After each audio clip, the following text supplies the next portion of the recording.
പിള്ളേരെ എൻ്റെ മീൻ ചട്ടിയും വെജിറ്റബിൾ ചട്ടിയും തിരിച്ചറിയാൻ വേണ്ടി ഞാൻ നെയിൽ പോളിഷ് ഇട്ട് കൊടുത്തിട്ടുണ്ട്. നമുക്കൊന്നൊരു വെജിറ്റബിൾ കറി ഉണ്ടാക്കാം. എണ്ണ ഒഴിച്ച് ചൂടായതിന് ശേഷം 1 സ്പൂൺ ഉലുവ ഇട്ട് പൊട്ടിക്കണം.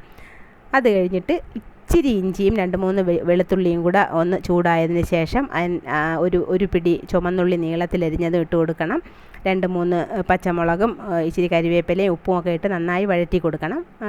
ആവശ്യത്തിന് മൂത്തതിന് ശേഷം 1.5 സ്പൂൺ മല്ലിപ്പൊടി, 1 സ്പൂൺ മുളക് പൊടി, ഇച്ചിരി മഞ്ഞൾപ്പൊടി ഇത്രയും ഇട്ട് പച്ചമണം മാറുന്നത് വരെ വഴറ്റി കൊടുത്തതിന് ശേഷം ഇതിലോട്ട് 1 ഗ്ലാസ് വെള്ളവും 1 കഷ്ണം കുടംപുളിയും ഇട്ട് കൊടുക്കണം.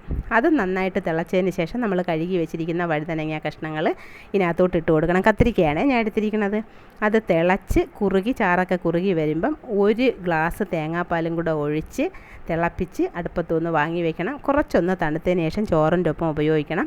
ഞാനിവിടെ മീനില്ലാത്തപ്പം ചോറിൻ്റെ ഒപ്പം ഉപയോഗിക്കുന്ന കറിയാണ് ഇത്. നല്ല അടിപൊളി ടേസ്റ്റാണ്. അപ്പോൾ ഈ കറി എല്ലാവരും ഒന്ന് ട്രൈ ചെയ്ത് നോക്കണം. എല്ലാവർക്കും ഇഷ്ടപ്പെട്ടിട്ടുണ്ടെങ്കിൽ എൻ്റെ ചാനൽ സബ്സ്ക്രൈബ് ചെയ്യണേ.